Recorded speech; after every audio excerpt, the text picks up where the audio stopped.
Actually یہ میں نے لائف میں فرسٹ ٹائم بنائی ہے۔ اس نے کافی اعتماد سے شمس سے پوچھا تھا۔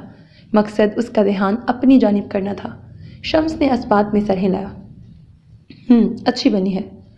مگ میز پہ رکھ کر قریب ہی بک ریک میں رکھی کتابوں سے چھیڑ چھاڑ کرتا وہ سنجیدگی سے بولا، کافی آپ نے بنائی ہے بچے؟ اس استانی نے قدرے خوشگوار لہجے میں علیشا کو مخاطب کیا تھا۔ جی لیکن اب میں آپ کے لیے نہیں بنا سکتی، میرا لیکچر ہے، علیشا نے کوئی لحاظ کیے بنا بڑی صاف گوئی سے کہا تھا۔ وہ اس کی بد لحاظی پر بیٹھتے بیٹھتے رک گئی۔ اٹس اوکے، میں پیون سے کہہ دیتی ہوں، مسکرا کر کہتے ہوئے وہ سٹاف روم سے باہر نکل گئی۔ علیشا نے چور نظروں سے شمس کی جانب دیکھا، پھر ہاتھ بڑھا کر کافی کا مگ پکڑا اور لبوں سے لگا لیا۔ پہلا گھونٹ بھرتے ہی اسے ابکائی آئی تھی۔ یک، کتنی گندی بنی ہے! مگ میز پہ پٹکتی وہ چلائی۔ اس کی حرکت پر وہ پلٹا تھا۔ آپ میں مینرز نام کی چیز کب پیدا ہوگی مس علیشا؟ انتہائی بری حرکت تھی یہ۔ مگ واپس پکڑتے ہوئے وہ اس پر برہم ہوا۔ علیشا نے برا سمو بناتے ہوئے نظریں جھکا لی۔ آپ ہی کہہ رہے تھے کہ اچھی بنی ہے تو میں نے سوچا ٹیسٹ کر لوں۔ شرمندہ سی ہوتی وہ مدھم لہجے میں بولی، لائیں یہ مت پئیں، پیون آپ کو دوسری بنا دے گا۔ اس کے ہاتھ سے مگ لینے کی کوشش کرتی وہ بولی تو شمس نے فوراً مگ پیچھے کیا۔ آپ نے جتنی مہربانی کر دی ہے وہ کافی ہے میرے لیے، اب آپ جا سکتی ہیں پلیز۔ اس سے دور ہوتا وہ بے تاثر لہجے میں بولا تھا، دیکھیے میں منع کر رہی ہوں نا، آپ ہی مت پئیں۔ ضد کرتے ہوئے اس نے پھر سے اپنی کوشش دہرائی، تبھی وہ استانی اپنے ساتھ پیون کو لیے اندر آئی۔ اس کی آمد پر علیشا کا دل کیا اس کا منہ نوچ لے۔ ارے آپ کا تو لیکچر تھا نا، آپ گئی نہیں ابھی تک؟ علیشا کو وہیں دیکھ کر وہ بولی تھی، مس کر دیا ہے میں نے لیکچر۔ Any issue? علیشا نے کافی ناگواری سے پوچھا تھا۔ اس کے لب و لہجے پر استانی کی پیشانی پر بل پڑ گئے۔ بچے، آپ کو کسی نے بات کرنے کی تمیز نہیں سکھائی؟ سخت نظروں سے علیشا کی طرف دیکھتی وہ بولی تھی، بات آپ کیے جا رہی ہیں میں نہیں، سو تمیز کا فتویٰ مجھ پر مت لگائیں میڈم۔ علیشا نے کافی تلخی سے اسے منہ توڑ جواب دیا تھا۔ وہ کافی ضبط سے اس کی زبان درازی کا یہ منظر دیکھ رہا تھا۔ My God, just senseless you are. کرسی سنبھالتی وہ گہرا سانس لیتے ہوئے بولی تھی۔ علیشا سر جھٹکتی وہاں سے نکل گئی۔ شمس دوبارہ صوفے پر بیٹھ گیا۔ کافی کا مگ اس کے ہاتھ میں ہی تھا۔ وہ اطمینان سے کافی کے گھونٹ بھرنے لگا، جس میں کافی کا ذائقہ کم اور جوشاندے کا زیادہ آ رہا تھا۔ اجازت دیجیے دادا، واپس جا رہا ہوں میں۔ ان کے سامنے سر جھکاتا وہ مدھم لہجے میں بولا تھا۔ اس کے پیچھے ہی سبحانی سر جھکائے شرافت سے کھڑا ہوا تھا۔ اللہ سفر آسان کرے، خیریت سے جاؤ۔ ان کے سر پر ہاتھ پھیرتے ہوئے انہوں نے نرم لہجے میں جواب دیا۔ سبحانی بھی ان سے پیار لینے کو ان کے سامنے جھکا۔ دعا کیجیے گا کوئی خوبصورت سی لڑکی مجھے دیکھتے ہی مجھ پر عاشق ہو جائے۔ غیر سنجیدگی سے بولتا وہ انہیں مسکرانے پر مجبور کر گیا تھا۔ انہوں نے اس کے سر پہ ہاتھ پھیرنے کی بجائے اس کا کان پکڑ لیا۔ دعا تو میں کر دوں گا، لیکن تمہاری شادی تو تمہارے ماں باپ نے کرنی ہے، پھر تم کیا کرو گے؟ انہوں نے کافی سنجیدگی سے اسے چھیڑا۔ بلا شبہ یہ جرأت سبحانی میں ہی تھی کہ وہ ان سے بے باکی سے مذاق کر لیا کرتا تھا۔ جب تک یہ بوڑھا شیر زندہ ہے ایسے فیصلے میرے ماں باپ نہیں کر سکتے، سو مجھے کوئی ٹینشن نہیں ہے۔ ان کے کندھے پہ ہاتھ رکھتے ہوئے وہ فخریہ انداز میں بولا تو بے اختیار وہ مسکرائے۔ بات تو بالکل ٹھیک ہی ہے اس گدھے نے، سبحانی کا کندھا زور سے تھپکتے ہوئے عالم نے کہا تھا۔ میں نے تو بات ٹھیک کی ہے، لیکن جناب آپ نے یہ حرکت کچھ ٹھیک نہیں کی۔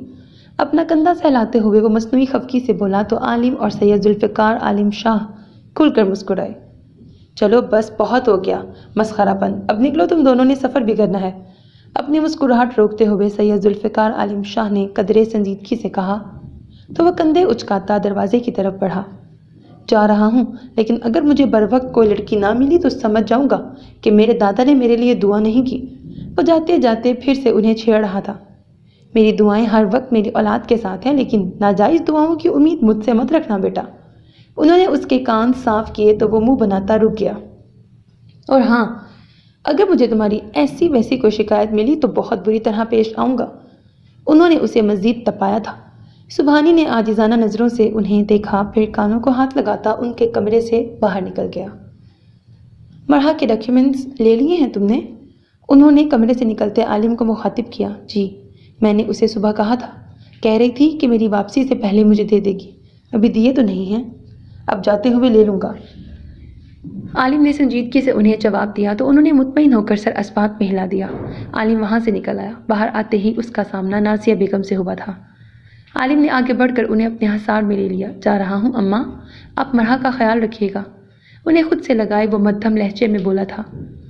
اسے اب کوئی کچھ نہیں کہے گا، تم بے فکر رہو۔ نازیہ بیگم نے اسے یقین دلایا۔ آپ نے جو وعدہ مجھ سے کیا ہے آپ اسے نبھائیں گی نا اماں؟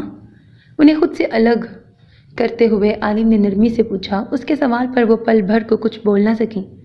ایک طرف ولید عالم شاہ تھا جس سے کیے وعدے کی پاسداری کرتے کرتے انہیں 1 سال ہونے کو آیا تھا۔ ہاں، انہوں نے ولید شاہ کے زندہ ہونے کی بابت حویلی کے کسی مکین کو نہیں بتایا تھا، کیونکہ وقار عالم شاہ نے اگر انہیں ولید شاہ سے ملوایا تھا تو یقیناً وہ ان کا اعتماد نہیں توڑ سکتی تھی۔ اب دوسری جانب مہربان عالم شاہ تھا جو اپنے دادا کی خاطر ان سے خاموش رہنے کا وعدہ لے چکا تھا۔ یہ کیسی آزمائش تھی کہ نہ وہ مرحا کو اس کی شناخت کی بابت بتا سکتی تھی اور نہ ہی ولید شاہ پر اس کی اولاد کے زندہ ہونے کا انکشاف کر سکتی تھی۔ حتیٰ کہ اس راز میں تو انہوں نے وقار عالم شاہ کو بھی شریک نہیں کیا تھا کہ مرحا ولید عالم شاہ اور زہرا کی بیٹی ہے۔ اماں بولیے نا، عالم نے انہیں ہلایا تو وہ ہوش میں آئیں۔ وعدہ تو نبھا لوں گی لیکن اس کا انجام بہت بھیانک ہوگا عالم، تمہارے بابا مجھے کبھی معاف نہیں کریں گے۔ وہ صرف دل میں سوچ سکی تھی، کہہ کر وہ اسے پریشان نہیں کرنا چاہتی تھی، سو آہستگی سے اسبات میں سر ہلایا۔ تھینکس اماں، ان کا ہاتھ چوم کر پیشانی سے لگاتا وہ آہستگی سے بولا تو نازیہ بیگم نے مسکراتے ہوئے اس کے سر پہ ہاتھ پھیرا۔ سلامت رہو، وہ اسے دعا دیتی مسکرانے پر مجبور کر گئی تھی۔ تبھی لیونگ روم سے یہ منظر دیکھتی سندر بیگم نے اسے پکارا تھا۔ عالم یہاں آؤ۔ ان کی آواز سن کر وہ ان سے اجازت لیتا سندر بیگم کے پاس آ گیا۔ سبحانی ان کے پاس ہی کھڑا تھا۔ بھائی میں باہر آپ کا ویٹ کر رہا ہوں، جلدی آئیے گا، کہتے ہوئے وہ وہاں سے نکل گیا، جبکہ عالم کے قریب آتے ہی سندر بیگم کے جڑے لب کھلے تھے۔ تمہاری حقیقی ماں میں ہوں، کبھی مجھے بھی اتنی اہمیت دے دیا کرو کہ مجھے یہ احساس ہو کہ تمہاری سگی ماں نازیہ نہیں میں ہوں۔ اس کی جانب دیکھتی وہ شکوہ کناں لہجے میں بولی تو عالم نے فوراً انہیں خود سے لگا لیا۔ کیسی باتیں کر رہی ہیں ماما؟ بھلا آپ کو کسی اہمیت کی ضرورت تھوڑی ہے، آپ تو ماں ہیں میری۔ انہیں خود سے لگائے وہ نرمی سے بولا تھا۔ اماں کے ساتھ اس لیے زیادہ محبت سے پیش آتا ہوں کہ انہی کے ہاتھوں میں میری پرورش ہوئی ہے۔ بات یہ نہیں ہے کہ انہوں نے صرف ہمیں پالا ہے، بات یہ ہے کہ انہوں نے ہم تینوں بھائیوں کو اپنی سگی اولاد کی طرح محبت بھی دی ہے۔ اب محبت کے بدلے اگر انہیں کم اہمیت دوں تو انہیں زیادہ تکلیف ہوگی، کیونکہ ان کی اپنی کوئی اولاد نہیں ہے۔ عالم نے کافی تحمل سے انہیں سمجھانے کی کوشش کی تھی۔ ہاں، مجھے تو جیسے یہ سب پتہ نہیں ہے نا، اور کوئی شوق سے حوالے نہیں کیا تھا میں نے تم تینوں کو۔ کام کی ذمہ داری بہت ہوا کرتی تھی مجھ پہ، اور یہ جو تمہاری اماں بیگم ہے نا، یہ خود ہی تم تینوں کے لیے ماری ماری پھرتی تھی۔ میں نے تو زبردستی کوئی ذمہ داری نہیں ڈالی تھی تمہاری اماں پر۔ وہ جلے دل کے پھپھولے پھوڑتی تلخی سے گویا ہوں۔ اچھا اب جانے دینا، ہے تو ہم آپ ہی کی اولاد، کیوں فکر کرتی ہیں؟ ان کے ہاتھ تھامتے ہوئے وہ لاڈ بھرے لہجے میں بولا تو انہوں نے سنجیدہ نظروں سے اس کی طرف دیکھا۔ تبھی ان کی نظر وہاں سے گزرتی مرحا پر پڑی تھی۔ عالم نے بے اختیار اس کی جانب دیکھا۔ اس کی نگاہوں کی وارفتگی سندر بیگم کی زرق نگاہوں سے مخفی نہیں رہی تھی۔ وہ اولاد جو میرے ہاتھوں سے نکلتی جا رہی ہے، مرحا کی پشت کو گھورتے ہوئے وہ زہر خون لہجے میں بولی تو وہ گہرا سانس بھر کے رہ گیا۔ میں اس دن کے لیے پہلے بھی آپ سے معافی مانگ چکا ہوں ماما، آج بھی آپ سے معافی مانگتا ہوں۔ اس دن کے لیے میں سچ میں شرمندہ ہوں، لیکن آپ پلیز ملازمین پر ہاتھ مت اٹھایا کریں، اللہ ناراض ہوتا ہے۔ ان کے ہاتھ تھامتے ہوئے عالم نے مدھم لہجے میں کہا تو وہ سر اسبات میں ہلا گئیں۔ وہ مطمئن سا ہوتا مسکرا دیا۔ اپنا خیال رکھیے گا، میں چلتا ہوں۔ ایک بار پھر انہیں خود سے لگاتا وہ مسکراتے ہوئے بولا تو انہوں نے اس کی پشت سہلائی۔ اللہ نظر بد سے بچائے، انہوں نے مسکراتے ہوئے اسے دعا دی تھی۔ وہ ہنستے ہوئے سر اسبات میں ہلاتا وہاں سے نکل گیا۔ جانے سے پہلے وہ مرحا سے ڈاکیومنٹس لے جانا نہیں بھولا تھا۔ موسم گرما کا آغاز ہو چکا تھا۔ سورج کی کرنیں شہر کراچی کو روشن کرتی اس شہر کے باشندوں کو گرمی کا احساس دلا رہی تھیں۔ روشن آسمان بادلوں کی پہرے داری سے خالی تھا۔ چرند پرند دن چڑھتے ہی خوراک کی تلاش میں نکل پڑے تھے۔ کچھ اس کے کمرے کی کھڑکی میں بیٹھے دانہ چگ رہے تھے، جو اب وہ اکثر کھڑکی کا پٹ کھول کر دیوار کی سطح پر پھیلا دیا کرتی تھی۔ مسحری پر بے دم سی لیٹی وہ آنکھیں موندے چڑیوں کی ناقابل فہم گفتگو سن رہی تھی۔ گیلے بال اطراف میں بکھرے اس کے سوگوار روپ کو خوبصورتی بخش رہے تھے۔ یوں ہی لیٹے لیٹے جانے کتنا وقت بیت گیا جب اسے خود پر کسی کی پرتپش نظروں کا احساس ہوا۔ مہربا نے آنکھیں کھولتے ہوئے اطراف میں دیکھا تھا۔ وہ سامنے ہی کمرے کے بند دروازے سے ٹیک لگائے اسے دیکھ رہا تھا، لبوں پر وہی کمینی سی مسکراہٹ اور آنکھوں میں جنون لیے وہ وہاں کھڑا تھا۔ مہرما کا دل تیزی سے دھڑک اٹھا۔ تمہیں کیا لگا تھا تم مجھ سے جھوٹ بولو گی اور میں تمہاری جان چھوڑ دوں گا؟ جینس کی جیبوں میں ہاتھ پھنساتا وہ اس کی طرف بڑھتے ہوئے بولا۔ مہرما نے اٹھنے کی کوشش کی لیکن ناکام۔ ہاتھ پاؤں مفلوج ہو رہے تھے۔ اسے اپنے قریب آتے دیکھ اس کا دل کانپنے لگا۔ میرے پاس مت آؤ ورنہ میں چیخوں گی۔ اس نے اٹھنے کی ناکام کوشش کرتے ہوئے اسے دھمکی دی۔ اپنی آواز کی کپکپاہٹ وہ خود بھی محسوس کر سکتی تھی۔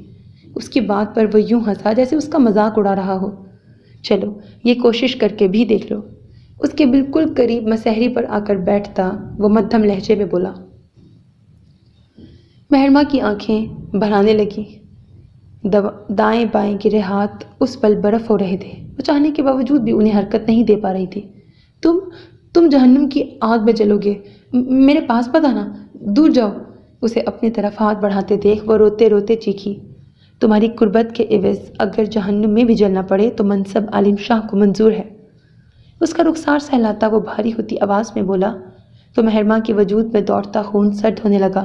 نہیں، ابھی جی، بچائیں مجھے۔ اسے خود پر جھکتا دیکھ وہ حلق کے بل چلائی۔ اس کے قریب تر وہ شخص اس کی بے بسی پر قہقہا لگا کر ہنسا تھا۔ نہیں اللہ مجھے بچا لے، ابھی جی، اماں۔ دائیں بائیں اپنا سر پٹکتی وہ چیخنے لگی۔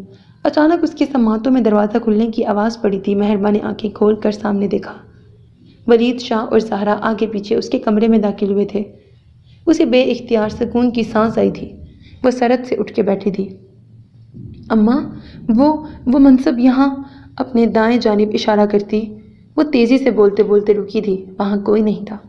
اس کی آنکھیں حیرت اور خوف کی زیادتی سے پھیل گئیں۔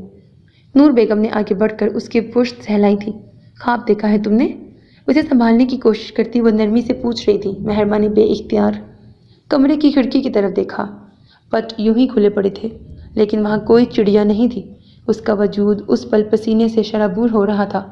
یہاں سے بھاگ گیا ہوگا وہ اماں، ابھی یہیں تھا۔ ابھی جی وہ واپس آ گیا ہے، مجھے نہیں چھوڑے گا اب۔ باری باری ان دونوں کی طرف دیکھتی وہ لرزتی ہوئی آواز میں بولی۔ آنکھوں میں موٹے موٹے آنسو چمک رہے تھے۔ ولید شاہ نے کافی ضبط سے اس کی یہ حالت دیکھی تھی۔ پھر پشت پر ہاتھ باندھتے وہ اس کے کمرے سے نکل گئے۔ وہ یہاں نہیں تھا مہر، تم نے خواب دیکھا ہے میری جان؟ اس کے ہاتھ سہلاتے ہوئے نور بیگم نے نرمی سے کہا۔ اس نے فوراً نفی میں سر ہلایا۔ جھوٹ بول رہی ہیں آپ، بچا رہی ہیں آپ اسے۔ میں کہہ رہی ہوں وہ یہیں تھا۔ ان کے ہاتھ جھٹکتی وہ تلخی سے چلائی۔ اس کی سیاہ آنکھوں میں وحشت ناچ رہی تھی۔ اس کی بکھری حالت دیکھتی نور بیگم کی آنکھیں بھیگنے لگیں۔ تم کب اس خوف سے باہر نکلو گی مہر؟ کب خود کو ان خوابوں سے رہائی دو گی؟ منصب یہاں نہیں ہے، وہ اس وقت لندن میں ہے، یقین کرو میرا۔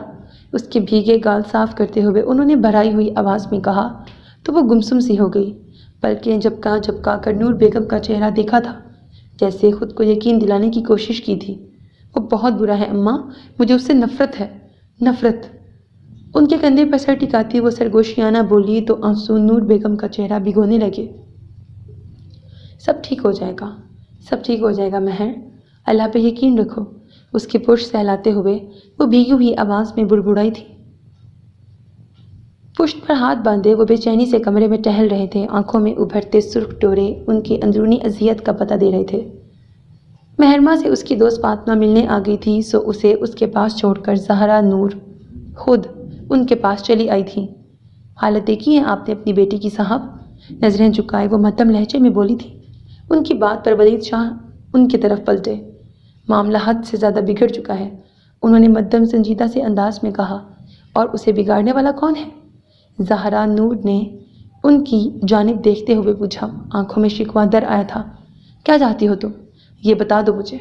ان کے مقابل آ کر ٹھہرتے وہ مکمل سنجیدگی سے بولے۔ اپنے باپ کو فون کریں آپ، انہیں بتائیے کہ ان کا پوتا جس لڑکی کی عزت پامال کرنے والا تھا وہ انہی کی نواسی ہے۔ بتائیے انہیں کہ جس بیٹے کی برسی وہ ہر سال مناتے ہیں وہ زندہ ہے۔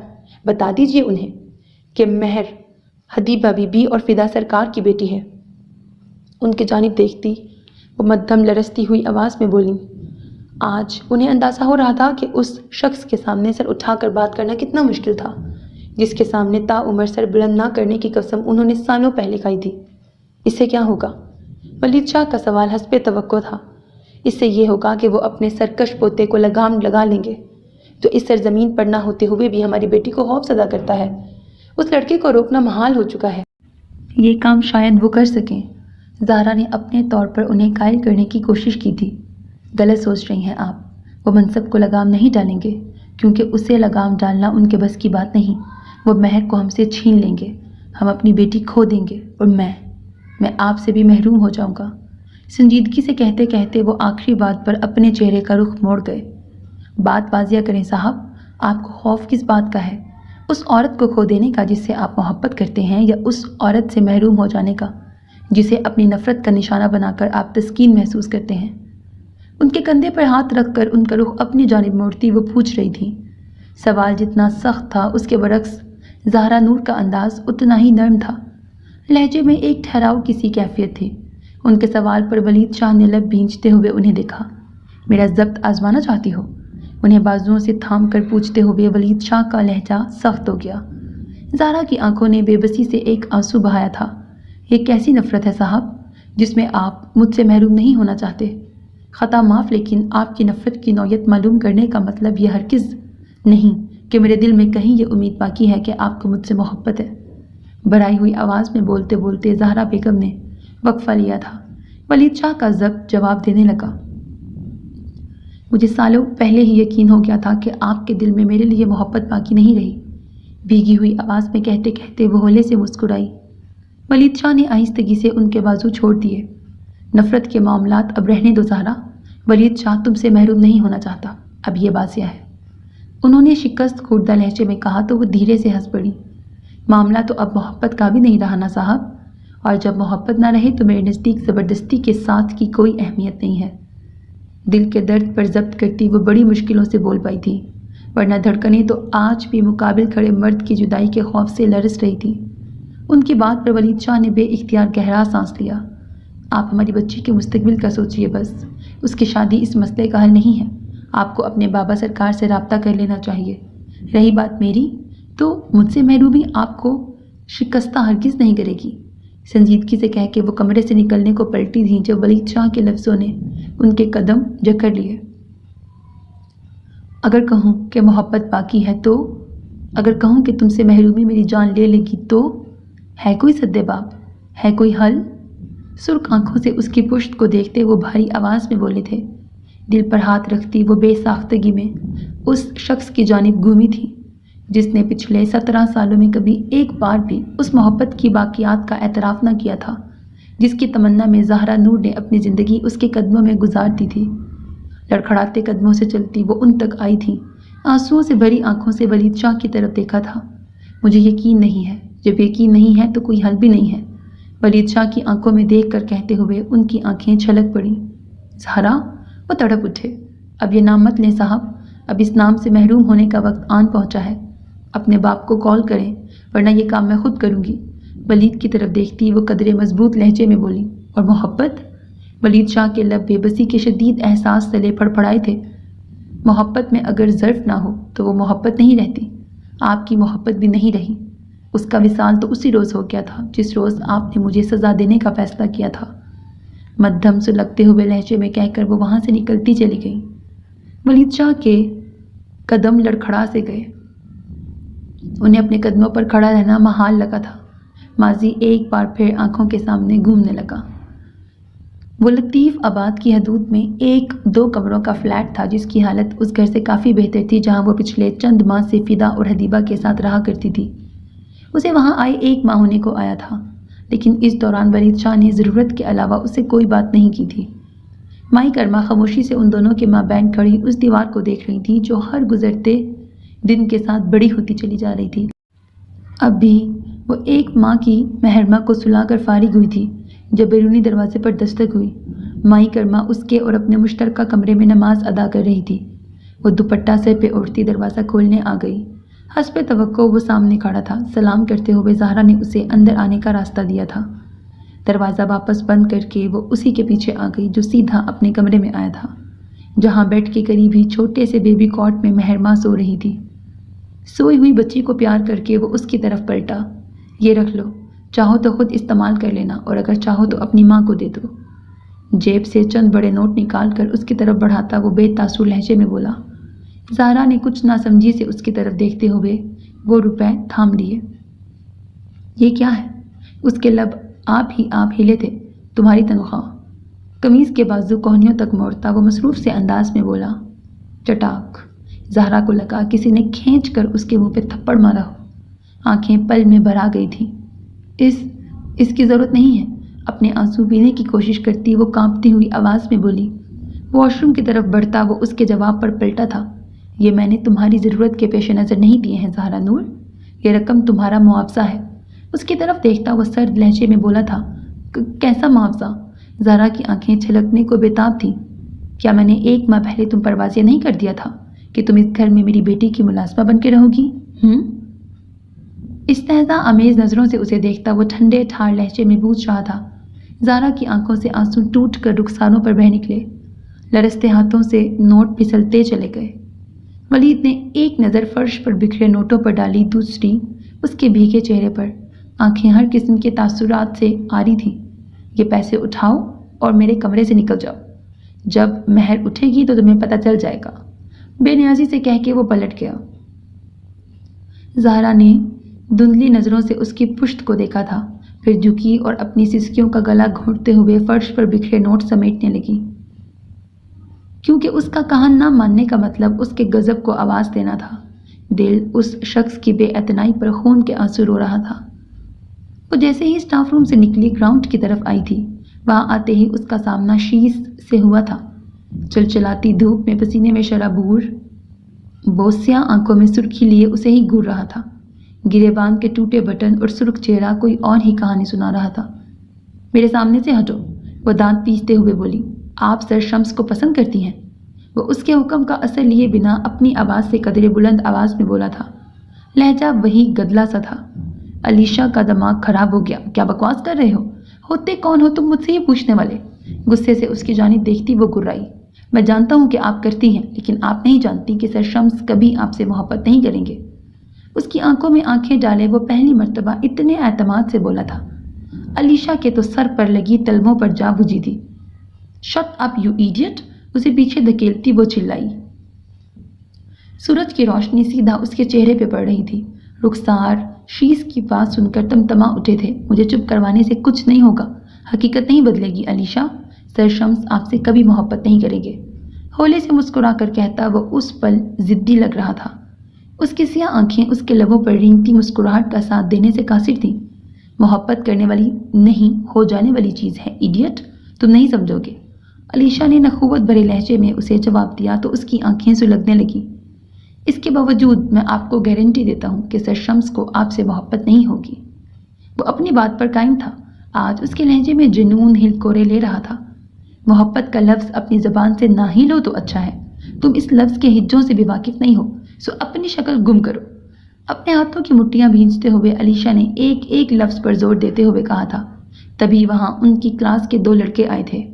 شیز، تمہیں HOD بلا رہا ہے، جلدی آؤ۔ ان کی بات پر علیشا نے پلٹ کر دیکھا۔ اسٹاف روم کے باہر سے یاسر 2 لڑکوں کے ساتھ گزر رہا تھا۔ اس کی حالت شیز سے بھی زیادہ خراب تھی۔ علیشا کو معاملہ کچھ سمجھ آ گیا تھا، باقی کا معاملہ اسے راہمہ اور ہادیہ نے سمجھا دیا۔ شیز کی شدت پسندی پر اسے پل بھر کو وہ شخص یاد آ گیا جس کی آنکھیں اسے خوف میں مبتلا کر دیا کرتی تھی۔ وہ ساکت سی وہیں کھڑی خلاؤں میں گھور رہی تھی جب راہمہ نے اسے بلایا۔ اب چلو بھی یا دھوپ انجوائے کرنے کا ارادہ ہے؟ اس کی آواز پر اس نے بے اختیار اپنے چہرے کو چھوا۔ پسینے کی نمی اسے اپنے پوروں پر بخوبی محسوس ہوئی تھی۔ کیا مجھے نہیں بلایا HOD نے؟ ان کے ساتھ اسکول آف لا کے ڈپارٹمنٹ کی عمارت کی طرف آتے ہوئے علیشا نے آہستگی سے پوچھا۔ نہیں، تمہیں نہیں بلایا اور نہ ہی تم جاؤ گی۔ تم کلاس سے نکل چکی تھی جب یہ ہنگامہ ہوا، تو اس میں تمہارا تو کوئی قصور نہیں ہے۔ ہادیہ نے فوراً اسے جواب دیا تھا۔ پتہ نہیں کیا تکلیف ہے اس گونگے کے ساتھ، ہاتھ دھو کے پیچھے ہی پڑ گیا ہے منحوس۔ گراؤنڈ فلور پر ہی کینٹین میں گھستی وہ تپے تپے سے انداز میں بڑبڑائی۔ یار، اس نے تمہاری خاطر ہی یاسر کو پیٹا ہے،